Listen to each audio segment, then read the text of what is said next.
There's a photograph that nobody planned to take, and it tells you everything. A teenager in Pasadena, California, sitting cross-legged on a bedroom floor, surrounded by cheap guitar magazines and borrowed records, his fingers raw from hours of practice, trying to decode something he heard on a Cream album that he couldn't yet name, but could already feel. He wasn't chasing fame. He wasn't chasing money. He wasn't even chasing greatness. Not yet. Not in any conscious way. He was chasing a feeling, the specific, almost unbearable feeling of a note bent just past the point of comfort and held there, trembling, suspended between effort and release, alive in a way that made the whole world go quiet around it. That feeling came from Eric Clapton. The hands learning to reach for it belonged to Eddie Van Halen. And what happened between those two men, and between Eddie and 5 other guitar legends who shaped him, dismissed him, competed with him, and ultimately could not contain him, is a story that cuts far deeper than rivalry. It is a story about what it costs to love something so completely that even the people who taught you to love it can wound you without trying. It is a story about heroes and the complicated, irreversible damage they can do simply by being human. To understand why these 6 relationships mattered so profoundly, you first have to understand the kind of man Eddie Van Halen actually was beneath the legend. He was not the untouchable guitar god that the mythology demanded. He was, by every account of everyone who spent real time with him, disarmingly, almost recklessly open. The man at every gathering who wanted to talk about pickup configurations and amp circuits until the sun came up, who would sit on a tour bus floor and walk a complete stranger through a technique he'd invented himself, laughing while he demonstrated it, genuinely pleased to share it. His father, Jan Van Halen, had been a jazz musician who brought his family across an ocean with very little money and enormous musical ambition, and he had given his son a rule that functioned less like an instruction and more like a philosophy. If you play someone else's song, make it your own. Eddie absorbed that rule into his bones.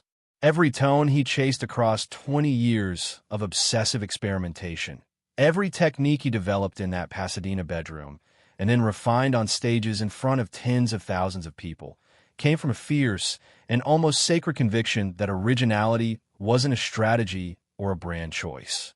It was the whole point of picking up the instrument in the first place. Music, to Eddie, was not performance.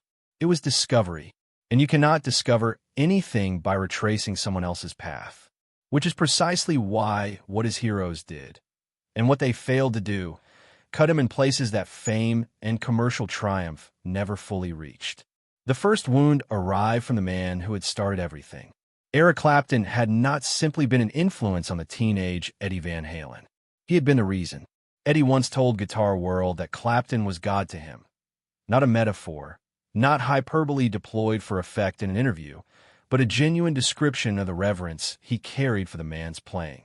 He would spend entire evenings with his ear pressed against the speaker, not listening casually, but studying with the intensity of a scholar, trying to unlock a language, parsing every bend and every pause and every moment of deliberate restraint in Clapton's phrasing, understanding intuitively that the silence between the notes was doing as much work as the notes themselves.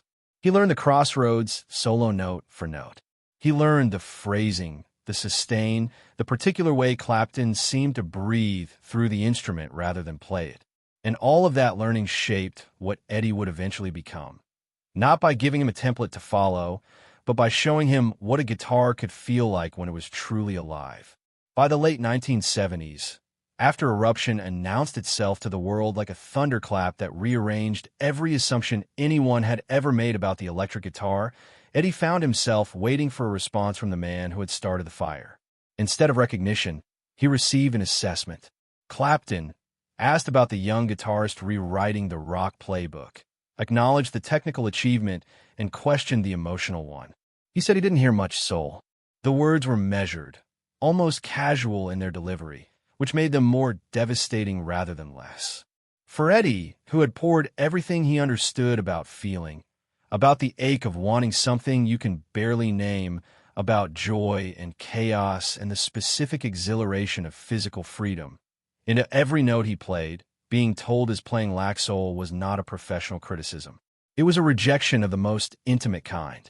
He admitted years later that it broke his heart. He hadn't been trying to outrun Clapton. He had been trying, in his own particular and unmistakable way, to honor everything the man had given him. And the honor had been returned as a technical report.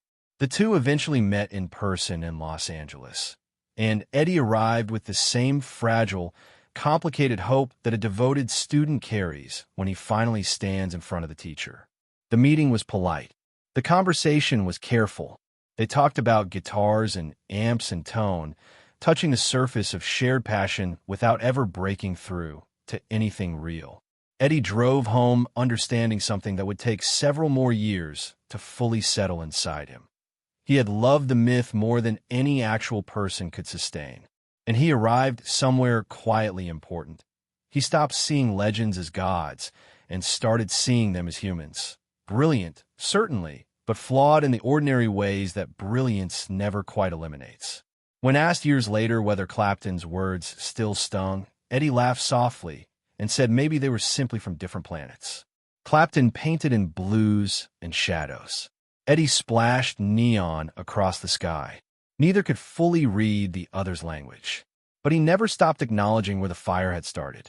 Even at the height of his powers, in the middle of a sold-out arena, with 50,000 people lifting toward him, some part of him was still that teenager in Pasadena with a needle on a Cream record, chasing a feeling someone else had taught him to want. Ritchie Blackmore gave him something different. Not philosophical distance, but personal coldness. The particular chill of a hero who looked straight through him as though he weren't there. Eddie had grown up studying Deep Purple with the same obsessive devotion he'd given Clapton, learning Burn and Highway Star until his fingers bled, absorbing the precision and drama of Blackmore's phrasing, the way every solo felt architecturally inevitable, each note placed with the confidence of someone who had decided exactly where the music needed to go and arrived there without hesitation. Blackmore had been one of the few players who could make a guitar sound genuinely dangerous. To Eddie, that was everything. When Van Halen's debut album exploded and Eddie found himself suddenly standing in the same professional world as the men who had shaped him, he waited for the acknowledgement that his years of devotion had, in some way, earned him. What he received from Blackmore was a stare. Blank, unreadable, impenetrable, not hostile in any active sense, simply sealed shut against the possibility of connection. Eddie described being crushed by it. And that word carried the full weight he intended. He had worshipped this man. He had bled for the music this man had made. And the man had looked through him as though he were furniture.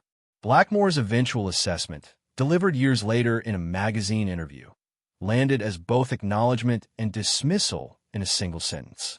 He called Eddie a fine player and said he played too many notes. Fans argued for years about whether the comment revealed jealousy or genuine aesthetic disagreement. In truth, it revealed something simpler. Two musicians from entirely different traditions of thought, one shaped by classical restraint and deliberate structure, the other by pure instinct and the ecstatic freedom of having no rules left to follow. They were not rivals in any competitive sense. They were representatives of two completely different understandings of what the guitar was for. That gap, wide as it was, never fully closed. But time softened its edges. Blackmore eventually conceded, in the way proud men concede, obliquely, without direct eye contact, in a print interview rather than a room, that Eddie had found something genuinely new.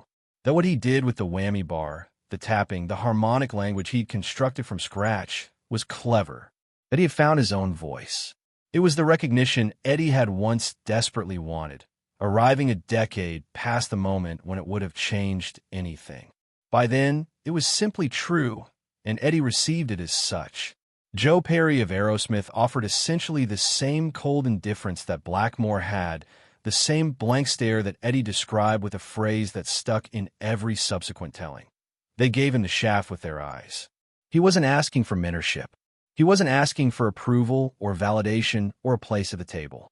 He was asking for the basic human acknowledgement of shared purpose, a handshake between musicians who happen to love the same thing. Instead, he walked away from those early encounters with a resolve that hardened quietly into something permanent. If the existing door wasn't going to open, he would stop knocking and build somewhere entirely new. The men who had refused to welcome him into their world would eventually find themselves living in the world he built. That wasn't revenge. It was simply the natural consequence of what happens when someone that talented stops looking for permission. Then came something more igniting than indifference. Something that turned the quiet ache of rejection into open, immediate anger. Van Halen and Boston were sharing a bill on a sun-baked afternoon show, the kind of outdoor festival where the crowd stretches to the horizon and the sound carries farther than it should. Eddie had just finished his solo, volcanic, completely original, the product of years of solitary obsession, and walked off the stage still vibrating with what he'd put into it. Then Tom Scholz stepped up to the microphone and played it back at him. Not something that nodded to it, not something tangentially adjacent to it. His solo, note for note, in front of the same audience on the same afternoon, as though Eddie had simply demonstrated what Scholz intended to perform. He stood at the side of the stage, watching a stranger wearing his face in public, and something in him went cold with fury. Scholz was, by any honest measure, a formidable mind, an MIT-trained engineer who had recorded Boston's debut album in a basement of his own construction, who had invented gear because what existed commercially couldn't match what he heard in his head. In another version of this story, they could have been mutual admirers, two obsessives who had built their own instruments and chased their own sounds because the available options weren't sufficient. Instead, they became a study in irreconcilable approaches to the same obsession.